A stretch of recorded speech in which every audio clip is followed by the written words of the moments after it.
Welcome to Quarantine Spook Show. I'm Kyle Kerezsi. The moon is bright. The candles are lit. And the spooks will be captivating tonight.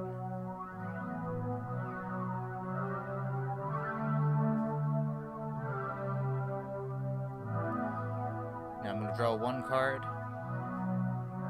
as the overarching story for tonight's spooks. And the second card I draw will be the title of the first story.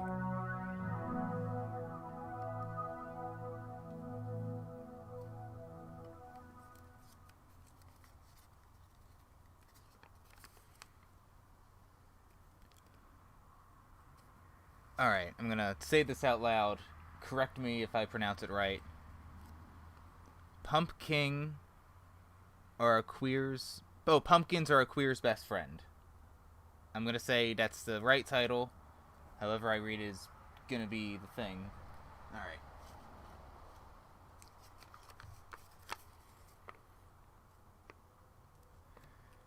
And the first story is called Everyone is Angry at This or That Meme.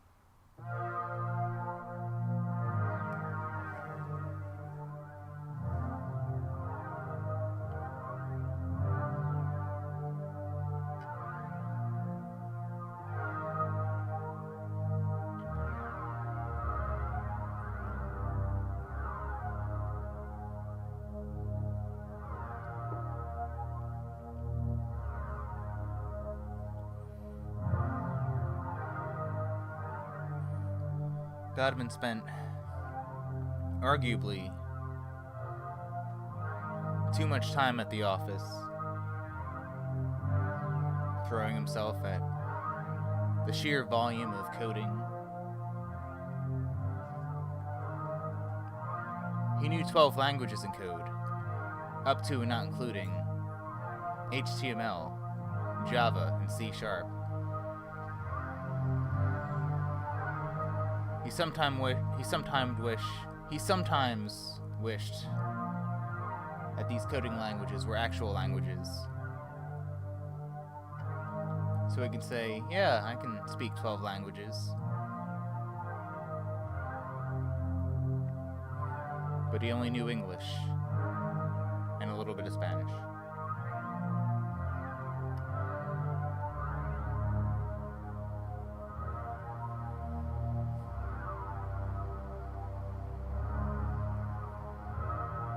Donovan was very deterred by working in the office. All the gray cubicle walls, the white walls, the seemingly decorative carpet. But really it was just like if someone puked on a boring carpet. Would have brought Jackson Pollock to shame. So Donovan would do as he would usually do. Just, go in, clock in with his digital ID, do his work, eat lunch alone,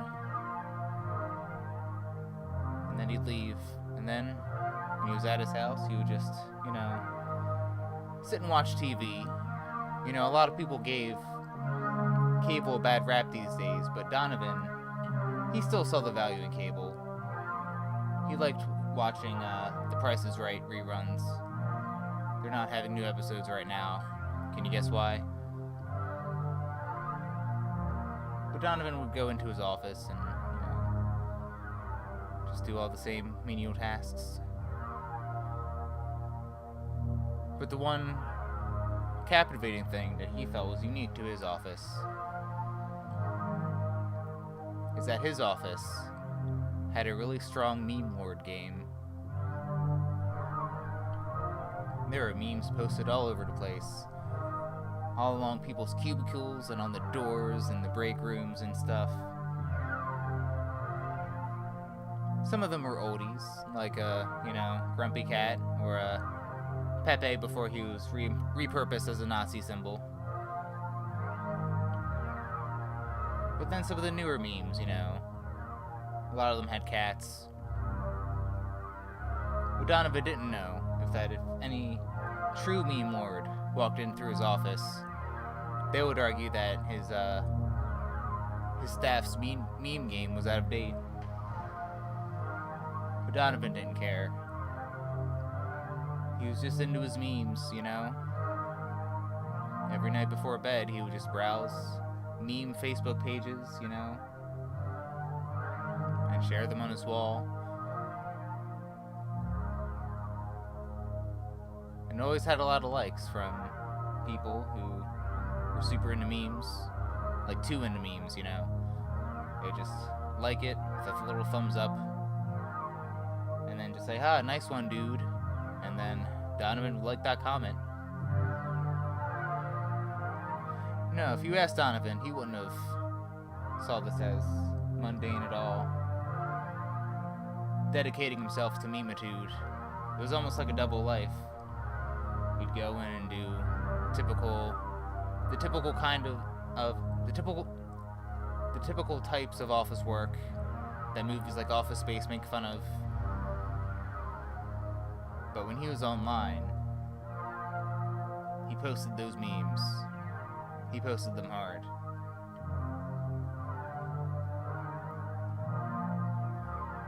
He tried to do what he can to create his own memes, you know.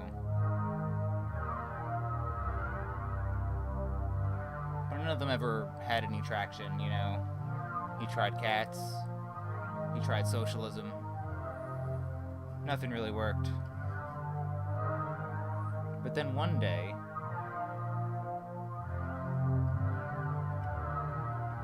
he was browsing online and pictures and whatnot.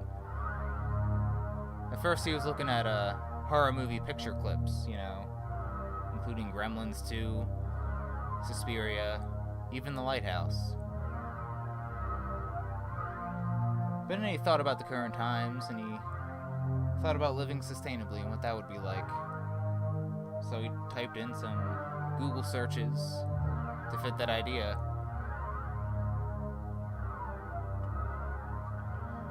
And the image he saw was the cutest fucking thing he's ever seen. It was a queer polyamorous household and their bomb-ass pumpkins. Now these pumpkins were the bomb. They were orange, perfect for jack-o'-lantern purposes, some you could eat. And Donovan just looked at the picture and was like, oh my god, that's some bomb-ass pumpkins. He went on the farm's website page, and they had a lot of photographs of pumpkins. Pumpkins in all shapes and sizes, some squashes, even some squash pumpkin hybrids, so you had like a nice like dessert squash that was kind of like a pumpkin, but like it tastes really good. I don't even know what the species is called. But anyway, there are some amazing pumpkins. Some of the finest pumpkins you can find in a 200-mile radius. So Donovan found one pumpkin. He was just like, oh yes, that's the pumpkin. So he went online and tried out some jokes with in meme format when it came to pumpkins. But the only phrase he could think of was, not like this bomb-ass pumpkin. He would post something unpleasant on the upper image, you know. Either something political, something about the stasis of things, or even the mundane details that still irk a lot of people. And then on the bottom image, it would just say, not like this bomb-ass pumpkin. Now Donovan was a man who would try anything to a fault, and didn't really grasp how bad his ideas were. But you know what? With nothing to lose, he posted that bomb-ass pumpkin picture. At first he posted it on Facebook, and then it got a lot of likes. More than he was expecting. It even got likes from people that didn't follow him or weren't friends with him on Facebook. It even got shared by people who didn't even know. And then Donovan thought, oh my god, this might be my moment. This slice of internet relevancy may be my time to shine. So he spent hours before going to bed just slamming down pumpkin memes, you know. He went on the farm website and just, you know, did a bunch of sick bomb-ass pumpkin memes with any kind of thing, any sort of pop culture thing you can think of, relevant or not. He spread them around to Facebook, Twitter, other websites that share memes. I don't keep up with those things these days. And by 4 a.m. he was just like, there. I've given it all I've got. And with that, he had a good night's rest for the first time in a long time.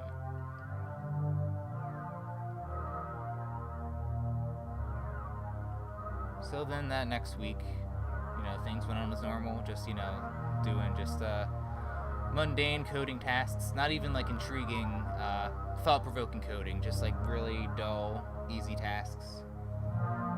And then we'll go back, you know, and watch recorded episodes of Price is Right reruns and peruse memeage. But as he go online, he didn't see the pumpkin memes have as much traction as they did the week before, and he thought his time has passed as far as bomb-ass pumpkin memes. So, you know, a few weeks later, you know, he goes to work, and his cubicle buddy, he's just chatting with him. It's just like, hey, isn't it weird that we don't have like an open office kind of thing, you know? I mean, wouldn't that, you know, isn't that the typical way offices are built these days? Just like a large tables and like workspaces and stuff. Isn't there research that debatably says that's better? And then his office mate said, well, they're going back to cubicles now because, you know, pandemic, and this company wants people coming back to work, you know? So it's just like, yeah, guess back to cubicles. Apparently they're more functional than we thought. And Donovan reluctantly nodded and said, I suppose so. But in the back of his mind, he knew that any sort of office space was kind of bogus. But he wasn't in tune with himself enough to really have that thought reach his surface consciousness. So after his conversation with his office mate, he sees a pumpkin on his office mate's desk. And Donovan says, hey, is that a pumpkin you got there?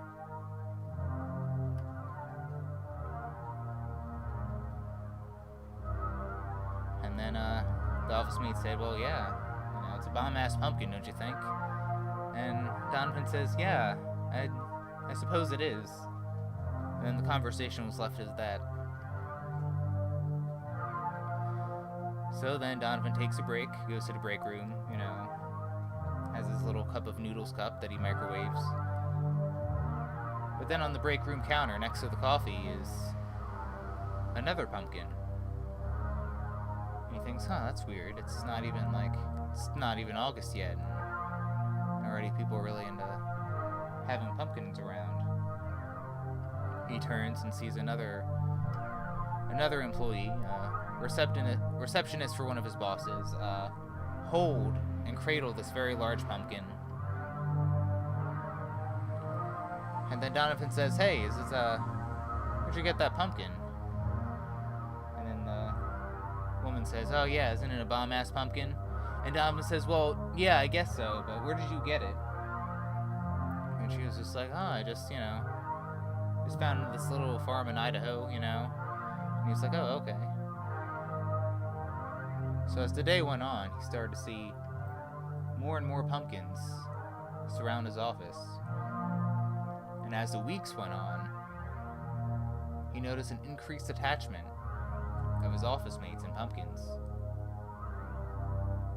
And then it got to the point where he would go out in public, he would see more and more people with pumpkins. Hold them like companions, you know?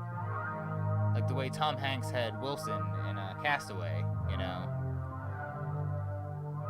And he was just like, oh, this is So okay. I mean, these are a lot of bomb-ass pumpkins, but what's the deal? So then, another month goes by, and he gets an email. And it's from the cute-ass farm, where he pulled the pumpkin pictures for that meme in the first place. And they said, hey, are you the one that memeified all of our pumpkin photos? So, in a prompt amount of time, Donovan said, yes, that was me.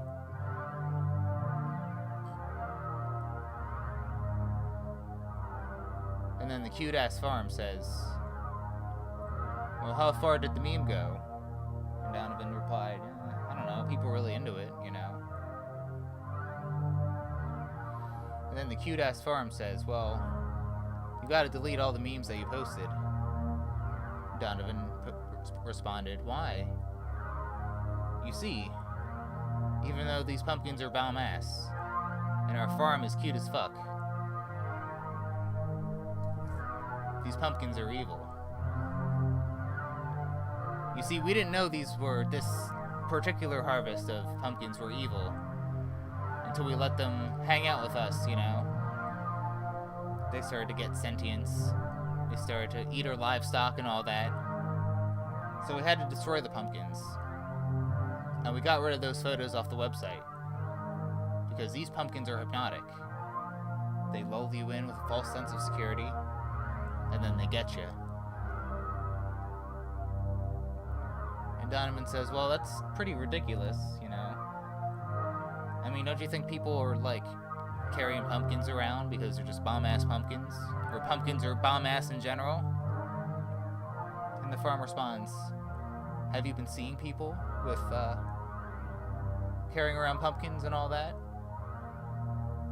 Donovan replied, yes, they're like companions and whatnot.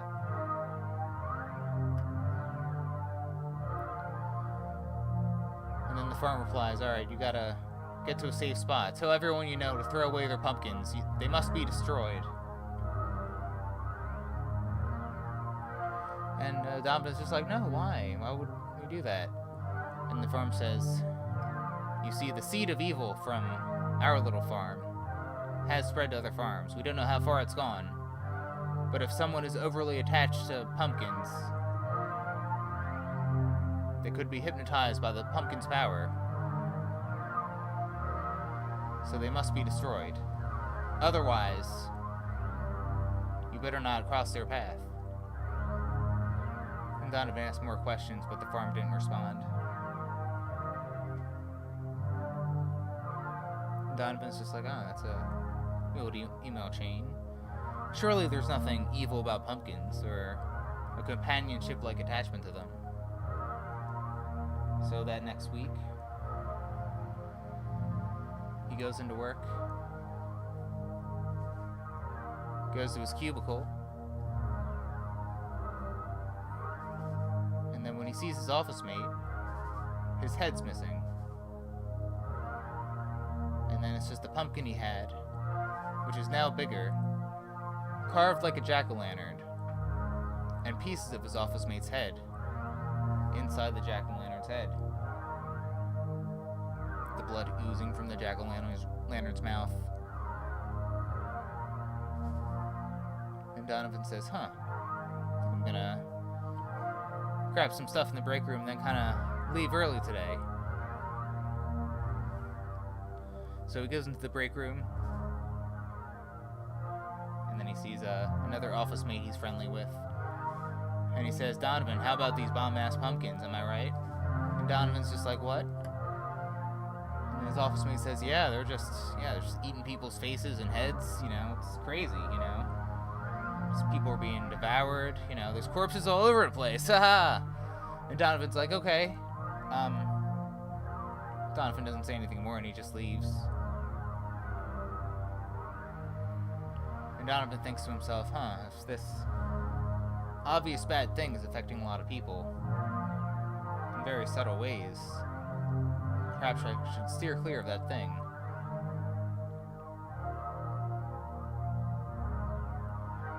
So So he goes to his house, starts working from home again. But his bosses are also decapitated by the pumpkins. So he's just like, well, I guess I don't have a job now. So he thinks about his previous pursuits and sustainability. And he's just like, I know, I'll start growing food. That'd be pretty cool. And he thinks, but what could I grow? And then he realizes, I know. I can grow some bomb-ass pumpkins.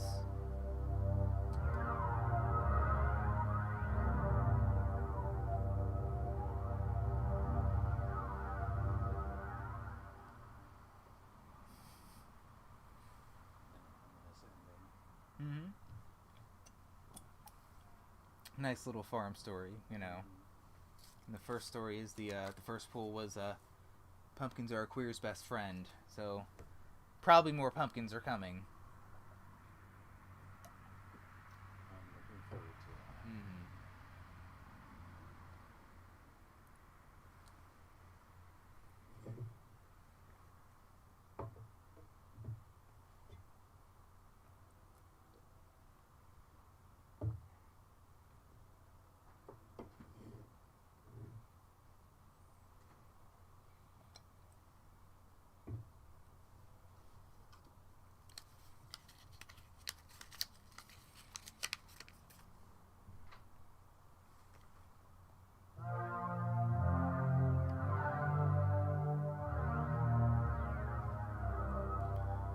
Alright, this next story is called Aw, No More War. Oh man.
It was a very memorable chant that Ben heard that night.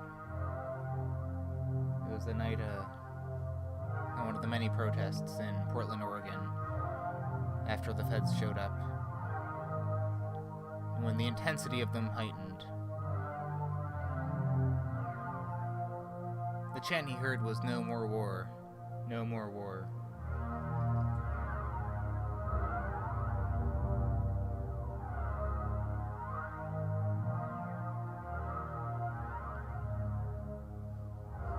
That chant was punctually responded by tear gas from the feds, seeming like a more vicious strand than anything the local police could offer.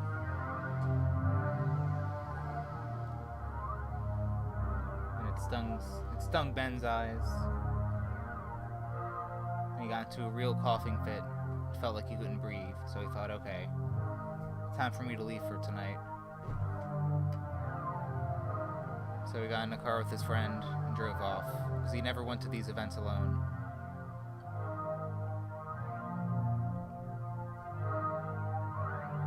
So that night he got back to his house,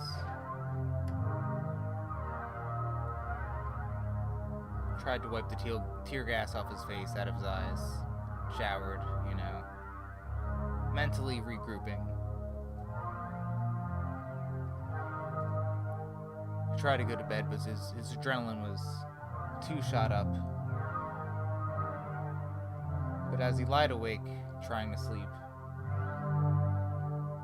he thought about that chant he heard. No more war, no more war. He felt like it encapsulated a lot. How there are many problems in many systems, and toxicity is literally everywhere. People did what they could.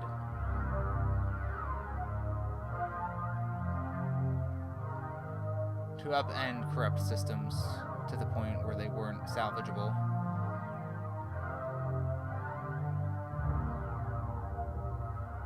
But he thought about that chant thinking, what if there's a way to end all of it?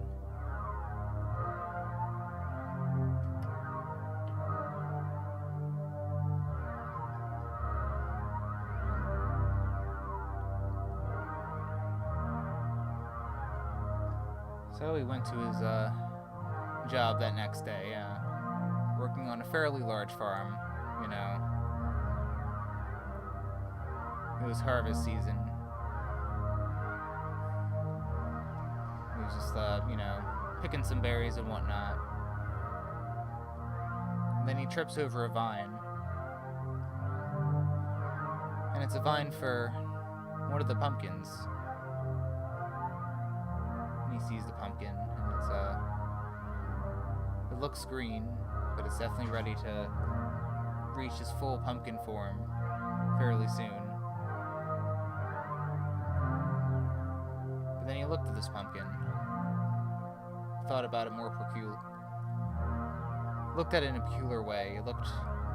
He felt something was different about this pumpkin.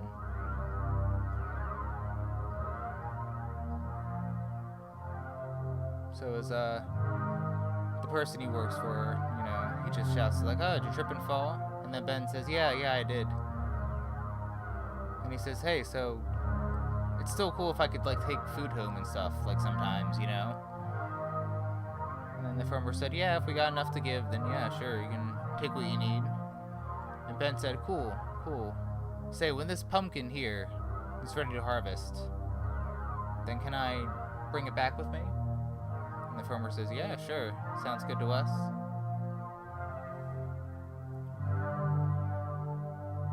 So, it didn't take long for that pumpkin to be ready to be harvested. The pumpkins have been coming up earlier and earlier since the impacts of climate change has taken effect.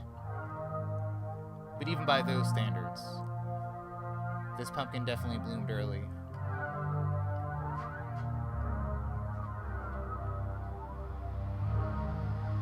So then Ben brought the pumpkin back to his house and set his pumpkin on. He cleared his nightstand, set the pumpkin on it, and positioned the nightstand across from his bed. And he sat on the bed and stared at it. He was thinking, no, there's something more to this pumpkin.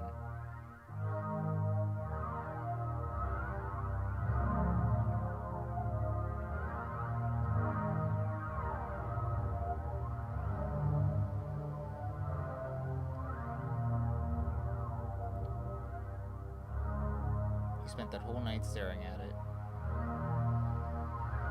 It got to the point where, as the days went on, he would divide his daily life by working at the queer-owned farm, protesting at night, and then spending his spare minutes staring at this pumpkin.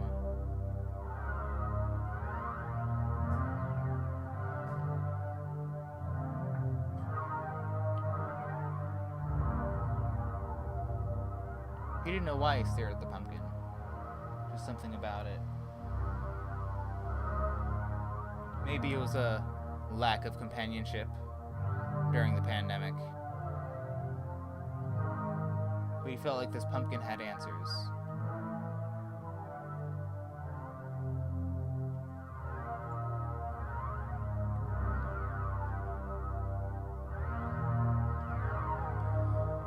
So, the next day, during the day, he had a day off. he called the farmer he worked for. And then Ben asked, hey, do you know any, like, pumpkin experts in town? And the farmer said, pumpkin experts? And Ben said, yeah, you know, like, expertise in pumpkins. You know, just like, if there's a question about pumpkins you have, you go to this person. You know, like some elder in, like, this esoteric Italian village, and they're just like, oh, you must go to this person, you know, something like that. And the farmer's silent for a bit. And he says, yeah, I have a name for you. I can, give you the, I can give you the address or whatnot, you can go. And then Ben says, yeah, cool. And then the farmer says, but you gotta be careful with this pumpkin expert. She's very mysterious. There aren't many details about her that are public or anything. Even people who've said to have known her really knew nothing about her. And then Ben's just like, oh, why's that? And then the farmer says, well, she doesn't have Facebook. And Ben says, ah, that makes sense, okay. So that next week, Ben goes to this small little cottage somewhere remote in the Tillamook forest. He has his pumpkin in the passenger seat, buckled up, you know, secure.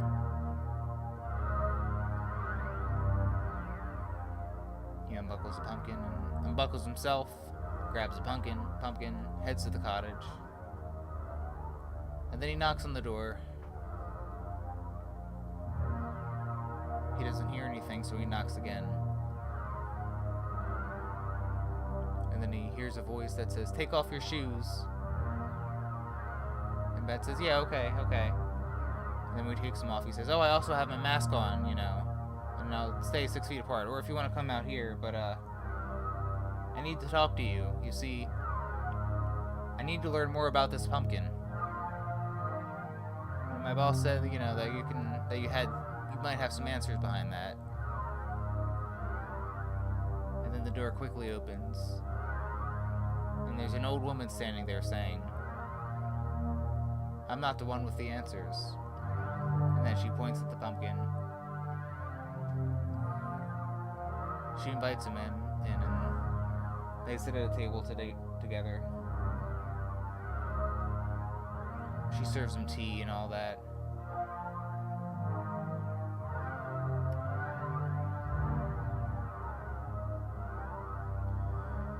And then she says, what do you know about pumpkins? And then Ben says, well, I think I know as much as anyone, you know. They're pretty tasty, you know, they're in baked goods. Make really cool jack-o'-lanterns. And then she says, well, you know the Sleepy Hollow story. And then Ben says, yeah, where Ichabod Crane sees a headless horseman. And she says, that's right. And also in other media, sometimes, instead of a head, is a jack-o'-lantern. And Ben is just like, yeah, I've seen some, ABC Family movies similar to that.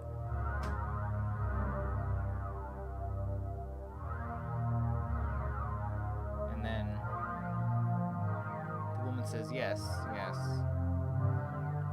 But why would you use a pumpkin as a head, though? Ben thinks about it for a second, and he says, well, I don't know. And the old woman says, because pumpkins can think. And Ben's just like, okay. And the woman says, you see, some people think pumpkins are vastly superior to humans. Whenever you have a batch of humans, there's always one or a handful of them that get greedy or lack empathy for others. And if they're the ones put in charge of things, they make it far worse for everyone else. And it can stain a civilization for centuries, if not millennia. Now, the theory goes, if someone were to think of a pumpkin with thoughts more embedded in nature, with a firmer understanding of the cosmos and how everything worked together,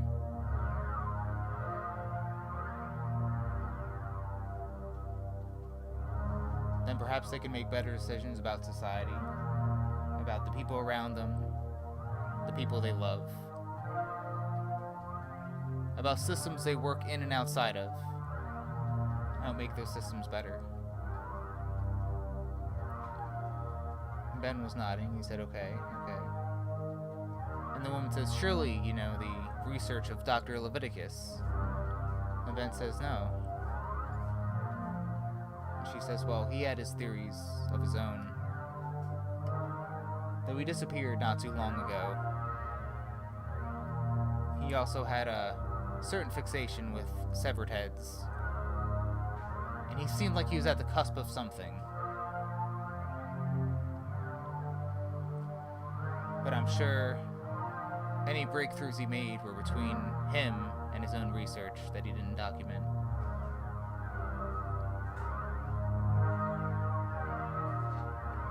And Ben's nodding. He's just like, alright, I'm learning a lot more about pumpkins than I expected. I didn't know they were so... And the woman says, yes.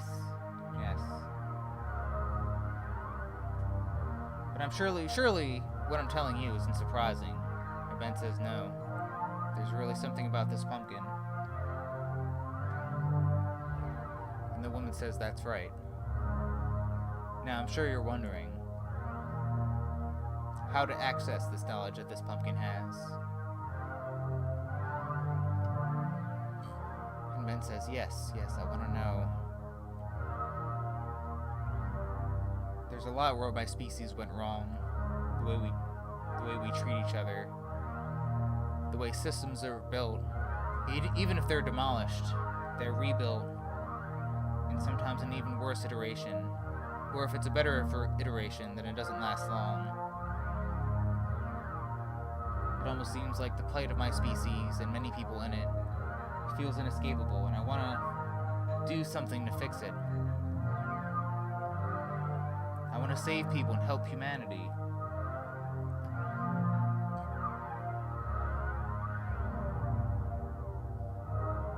And then the woman says, yes, I can see that.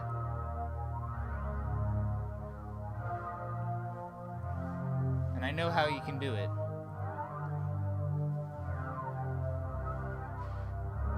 But I will say that the thing you would have to do is something that no one else has succeeded in. And then Ben is like, yes, tell me. And the woman says, well, in order to think like a pumpkin, then the pumpkin's head must be your own. Ben says, so what are you saying? And then the woman says, well, your head must be decapitated and then replaced by the pumpkin. And even if the procedure is successful, the pumpkin has a mind of its own.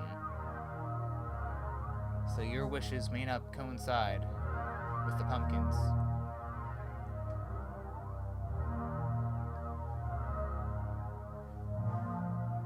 And Ben says, I'll do what it takes. I have to end the war and the history of war that's been around for my species.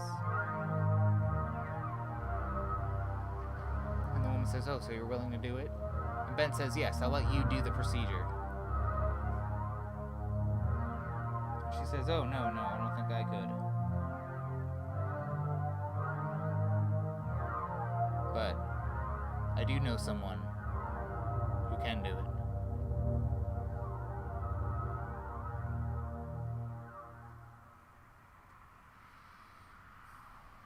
Nice little cliffhanger there. Yeah, you're getting all the cliffhangers tonight. Yeah.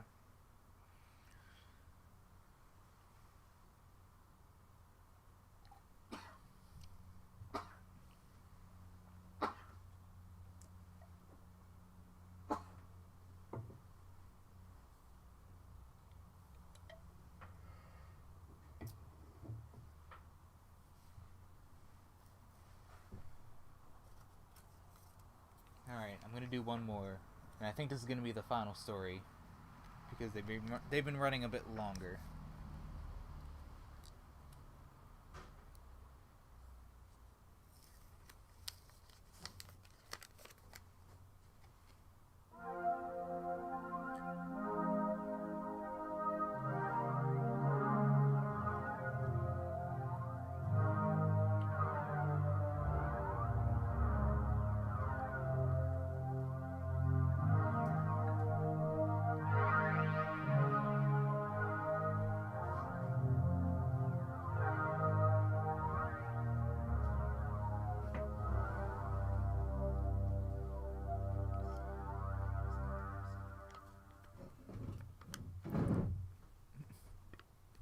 Alright.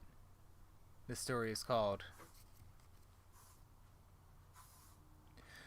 Every Time the Screw Turns.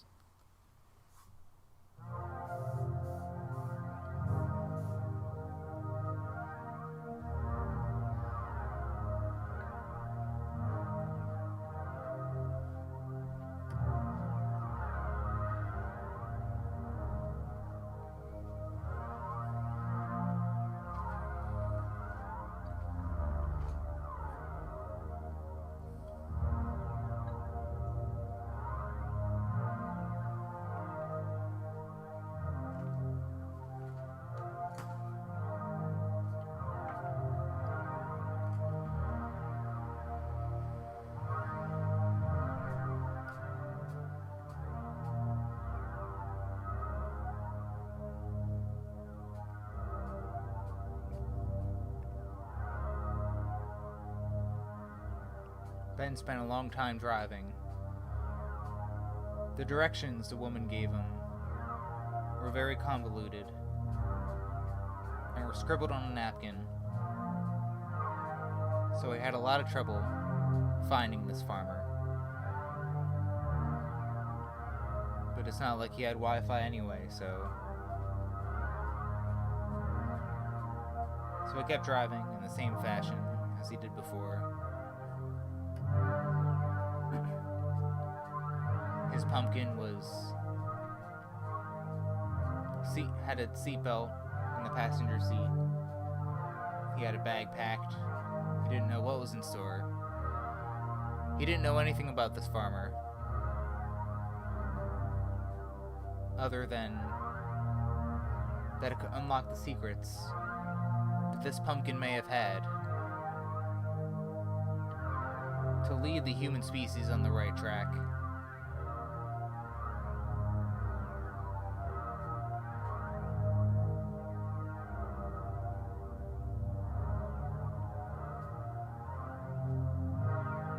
He was in a dense forest.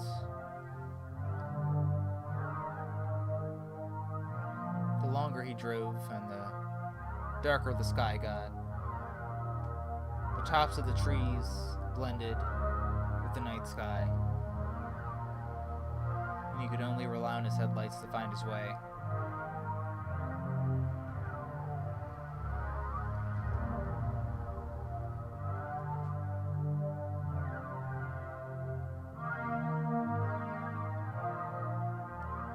And eventually he found a house. It was pretty quaint.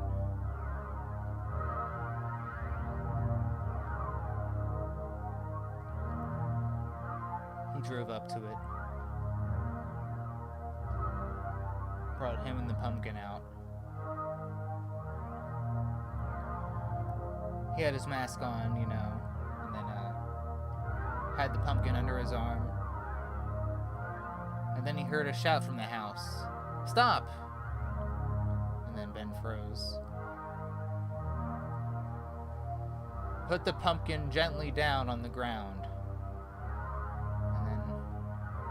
Ben, thinking that he had everything figured out about pumpkin eccentrics, put the pumpkin down in the grass.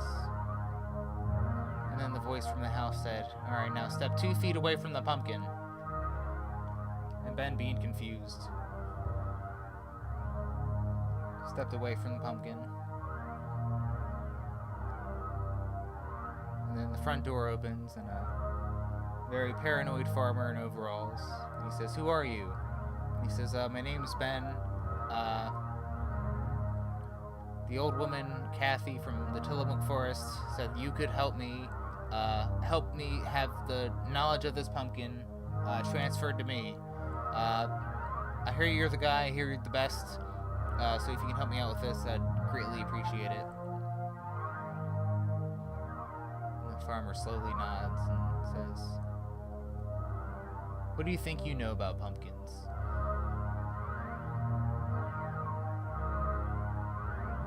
And then Ben says, "Well, obviously less than you, sir."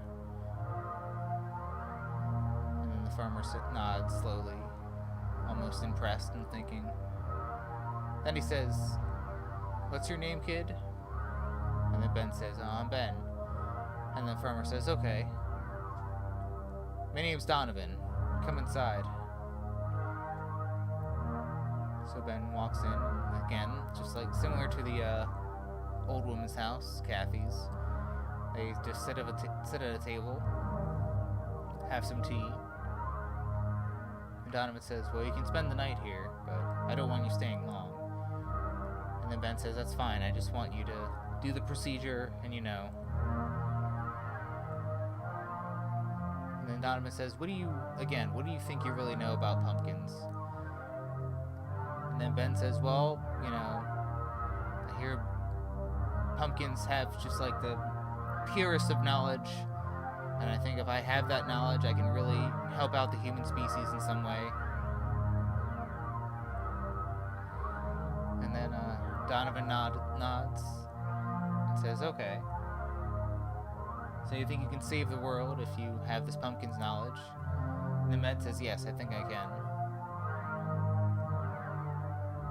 And Donovan nods again, thinking of his past life, working at an office, spreading a pumpkin meme, and then having his coworkers be decapitated by pumpkins.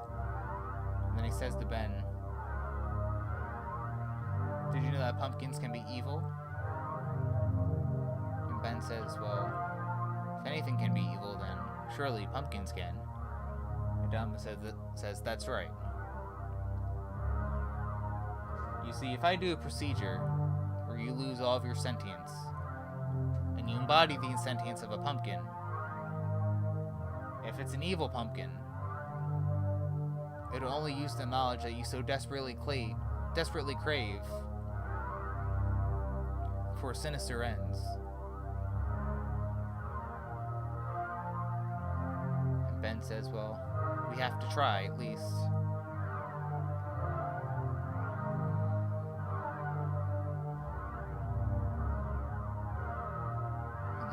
Says, "Okay, sleep tonight. It'll probably be your last. And then we'll start the procedure tomorrow."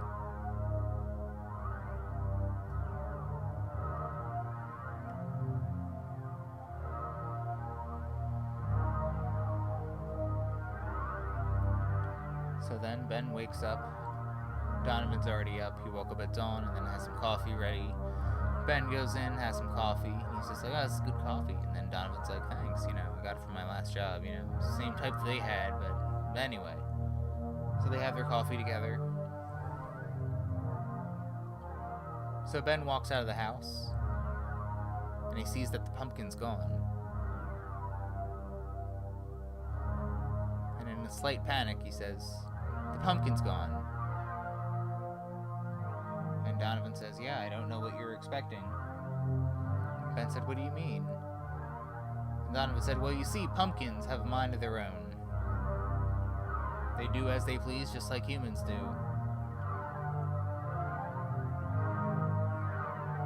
Even if they have a knowledge or a will that can benefit the human race.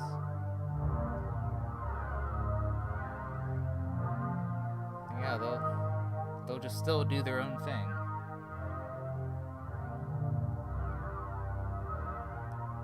Ben says, "Oh, well, we have to find this pumpkin, And Donovan says, "All right, well, it's your funeral.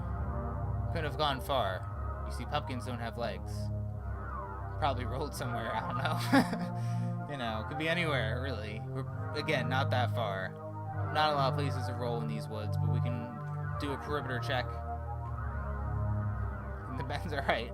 Ben's like, okay, that sounds good.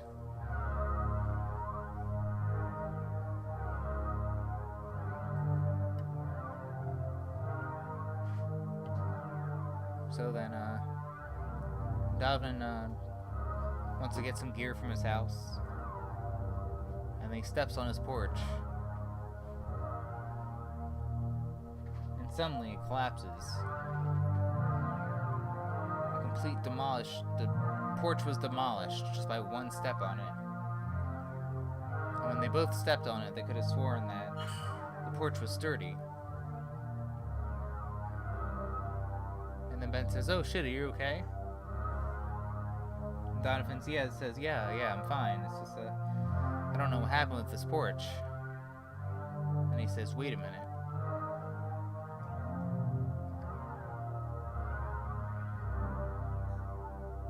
And then he looks at a piece of wood and some nuts and bolts, and Ben's nodding. He's just trying to see what Ben says, "What?" And then Donovan says, "Yeah, these screws were unturned, Someone had to have unturned them. I think this pumpkin's trying to fuck with us." And Ben says, "No, that's impossible. This pumpkin has some deep wisdom that humans desperately need,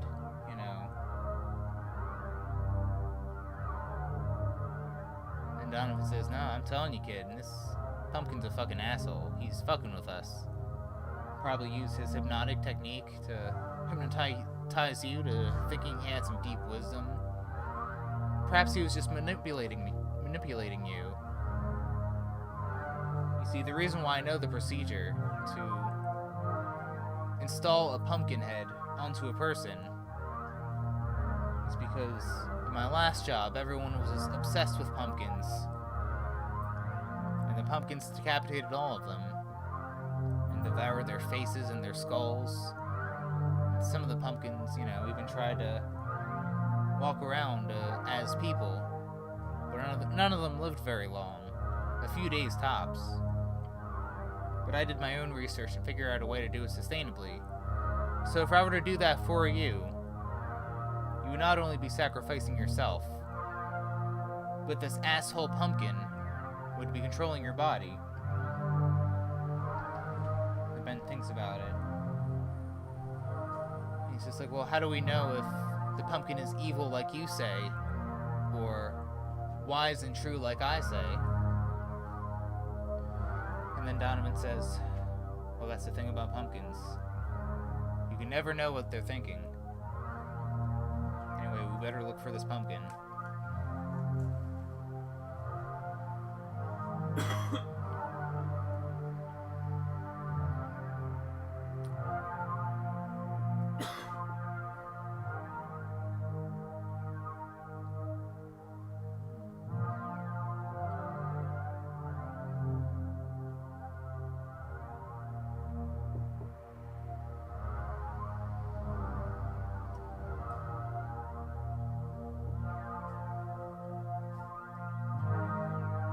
They spent the whole afternoon walking around. Ben had no luck finding the pumpkin. Neither did Donovan.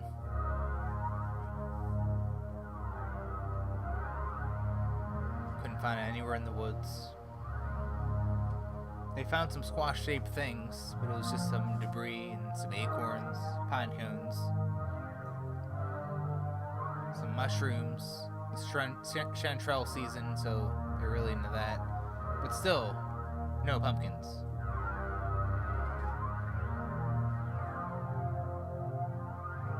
So it starts to get a little darker out, almost dusk.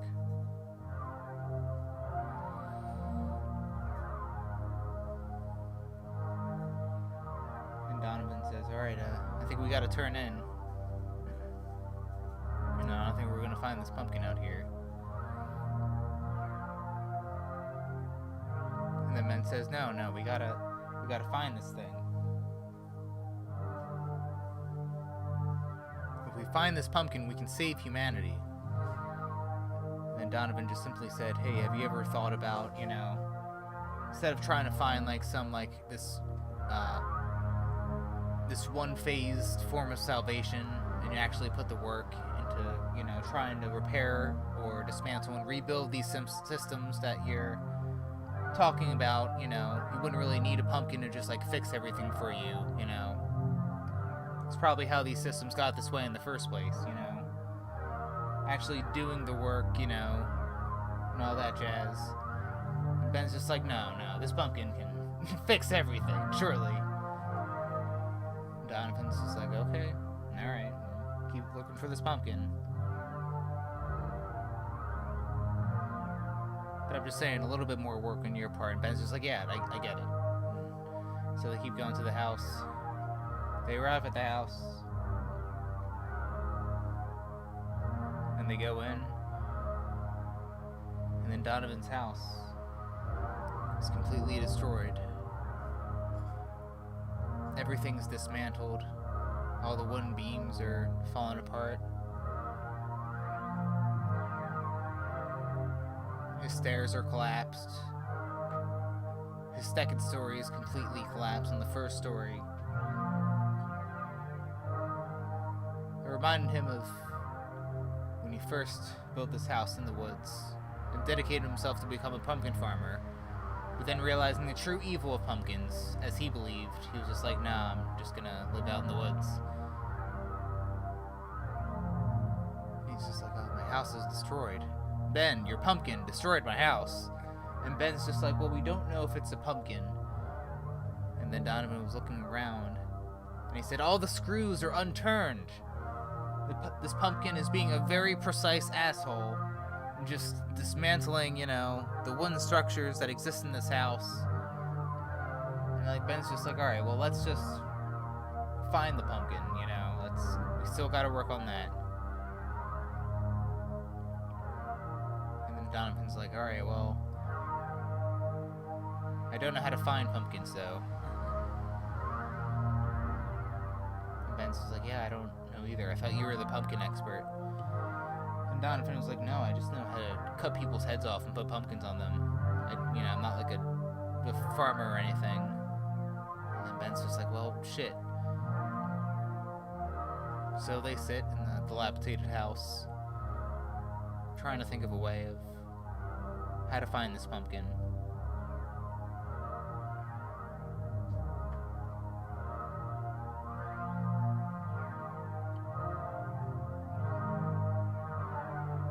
And it's just like, well, if the pumpkin's not even on this property, maybe a long journey to find it. And then Ben says, that's fine. I'm willing to go down this journey.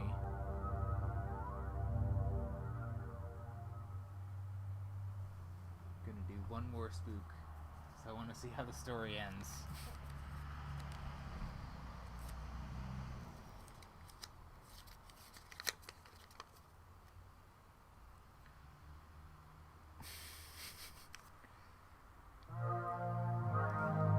This final installment of the Pumpkin Saga is called Scroder Speaks.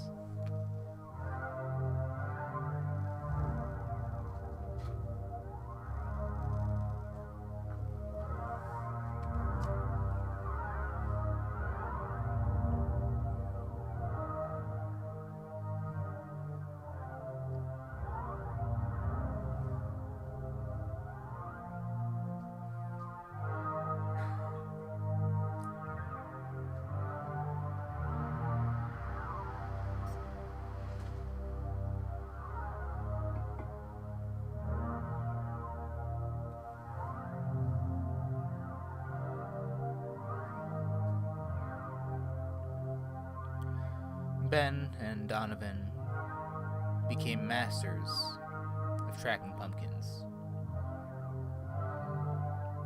But they could never find the pumpkin that they were looking for.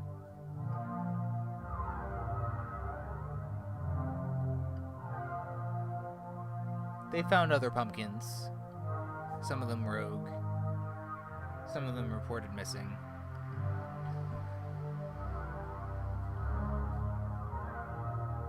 But they didn't find the pumpkin they were looking for. It was the same pumpkin that Ben thought had the answers to all of humanity, which Donovan kept trying to convince him was far-fetched. Donovan's main incentive for going on the journey was to vanquish this evil that the pumpkin could have been. But Ben thought it was pure good. And they would wrestle with this duality all along their trip.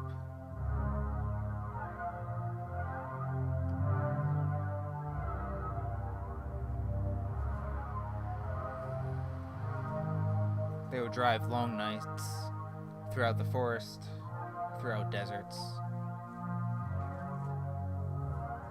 going back and forth across the continent looking for this pumpkin, but still no luck.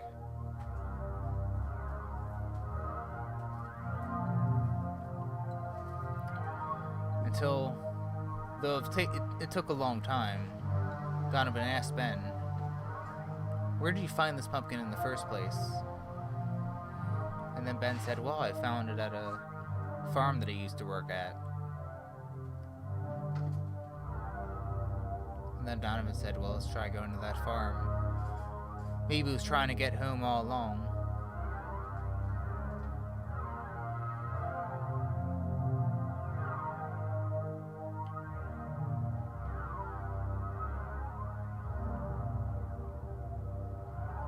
So Ben and Donovan drove to the fairly large queer-owned farm where the pumpkin originally grew.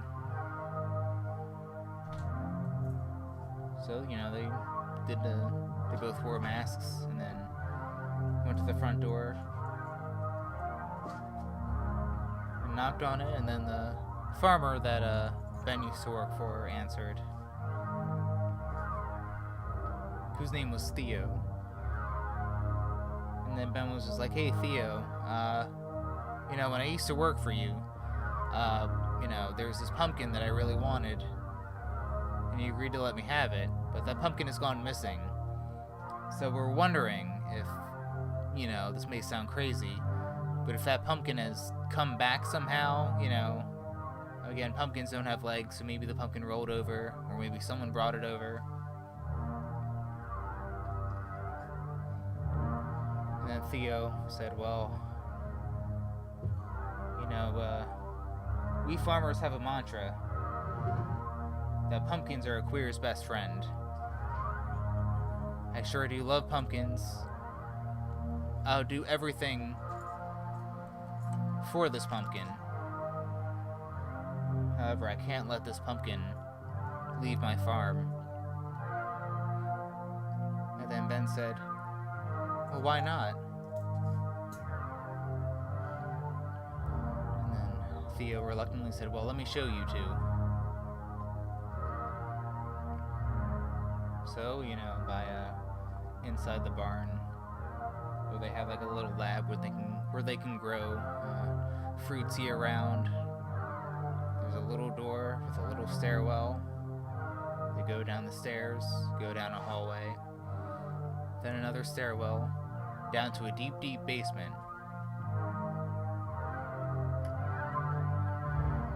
And then they hear a scream that says, "Let me out of here, let me out of here." Now, Ben has never heard this voice before, but he had a feeling he knew who it came from.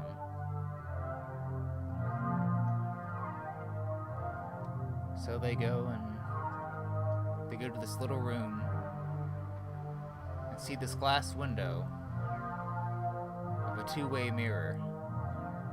The name of a two-way mirror doesn't quite make sense if you only see through one way. Like, it's like a window. One side's a window, the other side's a mirror. The name two-way mirror doesn't make a lot of sense. Different conversation. But anyway.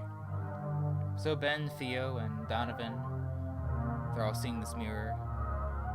And then through the mirror, they enter a little room.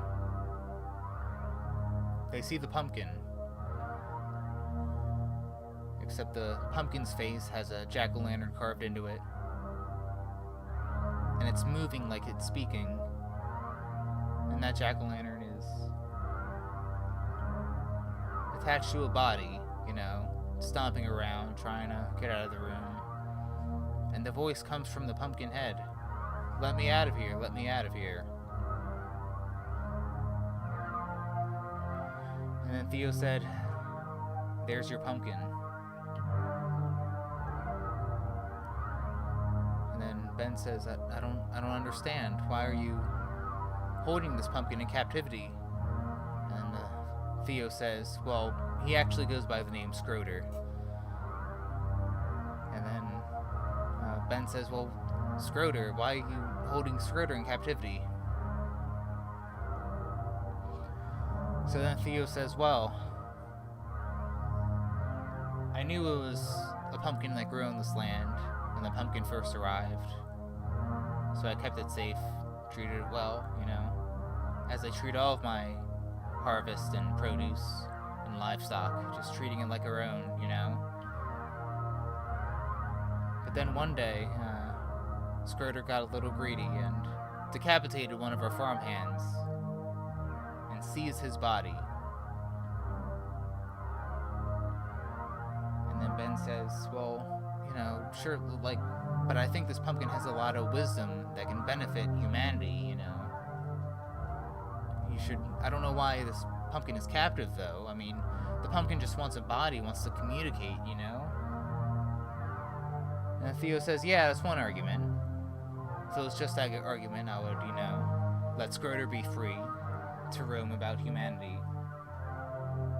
But once Scroder had a body of its own and was able to speak, he kept talking about wanting to join and to start a Republican Party. And Ben said, a Republican Party? And Theo says, that's right. You see, Scroder's ambition is to start his own political party called the Republicans. It would rival the United States Republican Party and go on a platform that aligns with libertarians to go against the grain of the Republicans and claim to fix everything. But from the way he talks about his politics, he would still use the DHS to fuck shit up for everyone. So if I let this pumpkin go, with the charisma this pumpkin has, it's gonna run for office and fuck with everything. If you thought the systems were bad now, they'd become far worse, far more quickly. And Ben's like, no, it's impossible. This pumpkin, Scroder, has deep wisdom that's very important to humanity. Donovan patted him on the shoulder and said, I told you, this pumpkin is fucking evil. And Ben just said, no, that's impossible. Scroder, can you hear me? And Scroder says, Ben, is that you? And Ben says, yes, Scroder, it's me. And Scroder says, oh, I've thought about you every day since I've been in here. It's not right, Ben, it's not right. And Ben says, you gotta let Scroder out. He can fix everything. And Theo says, no, he can't. And Donovan says, this guy is gonna fuck things up for everyone, If you thought Steve Bannon was shitty, this guy is just like 20 times worse. 50 times. I don't have a metric for evil, but Scroder fucking sucks, I assure you. He destroyed my house. And Scroder was just like, oh, I was just playing a game, come on, I had to distract you so that I can get away and find my home. And then Ben just said, oh, Ben just said, oh, Scroder, I'll let you out of here, Scroder, we'll go travel countryside together. And then Donovan said, dude, you're just acting like my old office mates did, who were obsessed with pumpkins. They had pumpkins as companions, and then they were decapitated. I'm telling you, Scroder is bad news. And Ben's just like, no, you're all wrong. Then Ben storms into the room, and Theo says, no, Ben, no! And then Ben says, Scroder. And Scroder says, yes, Ben. I'm so glad you've tried to come to rescue me. They can't lock us both in here. We can escape together. We'll just walk out together. And Ben says, Scroder, I would have sacrificed myself so that your head could be on my body, and then we could have fixed humanity. But now that you found another body, we can do it together, Scroder.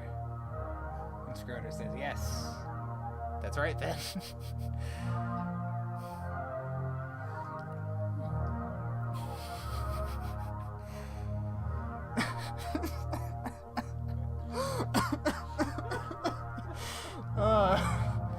I'm just laughing with joy, Ben.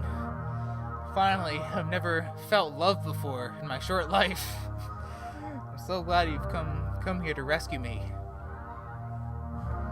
But Ben, these humans, they don't understand. You know, they don't know that I can fix the DHS, you know? And Ben's just like, okay. And then Scroder's just like, yeah, you know, being in captivity is bullshit. We should hold people in captivity for the right people. And then Ben's just like, uh-huh. And then Scroder's just like, Ben, finally, you can join me on my Republican ticket. We can take down Trump and take this country to where it really needs to go. And Ben's just like, Scroder, the reason why I harvested you in the first place is you had some deep, profound wisdom that can help humanity.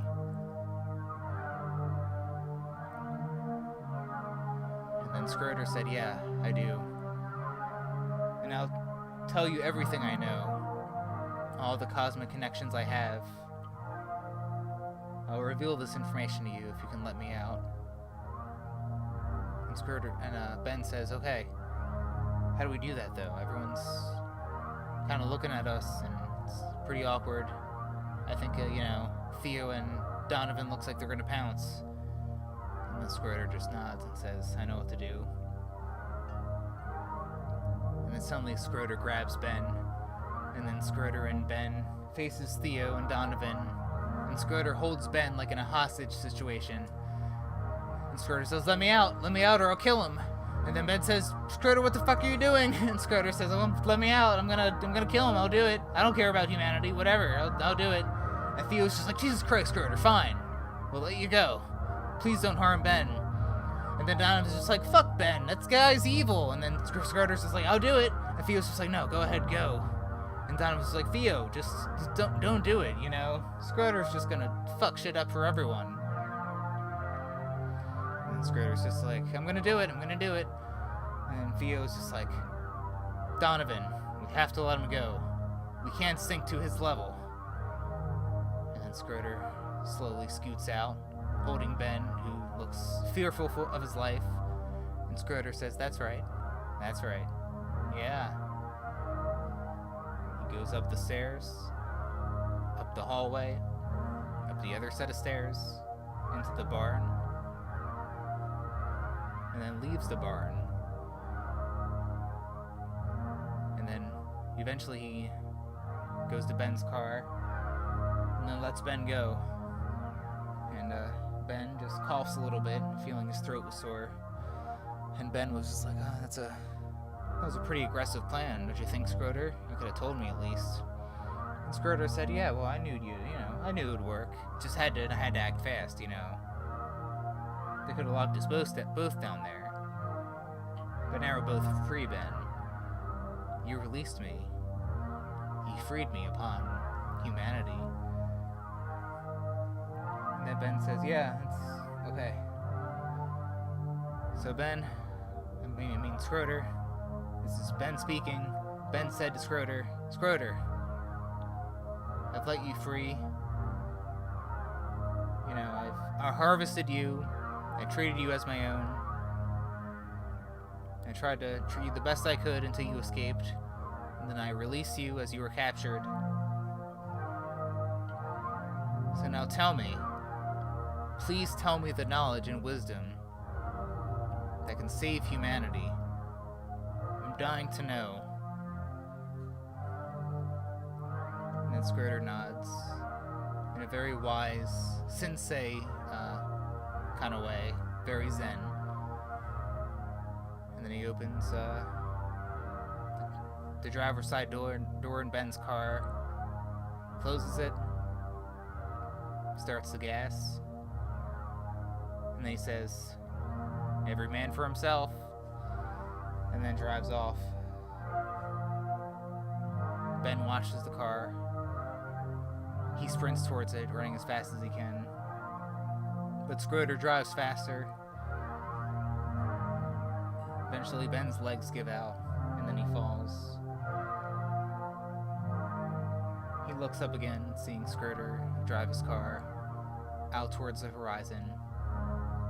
And Ben, feeling like a fool for thinking there was like a one-stop, fail-safe answer for the many crises for humanity, he just watches Scroder in his car, and then the car slowly disappear.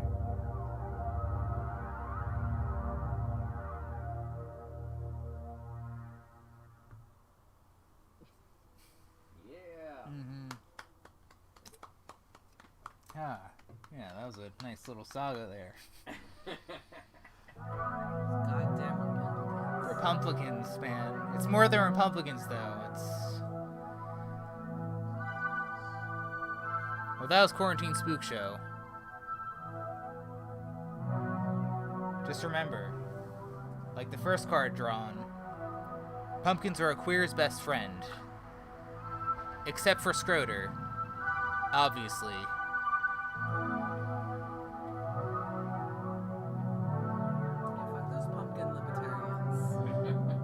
Yeah, I mean, pumpkin libertarians are the worst. Dude, it's just Not like even pumpkins. it's just the same name. It's a different name for the same bullshit systems, you know? Right. It's fucking awful. Destroying humanity is destroying the earth. I give the species 40 years tops.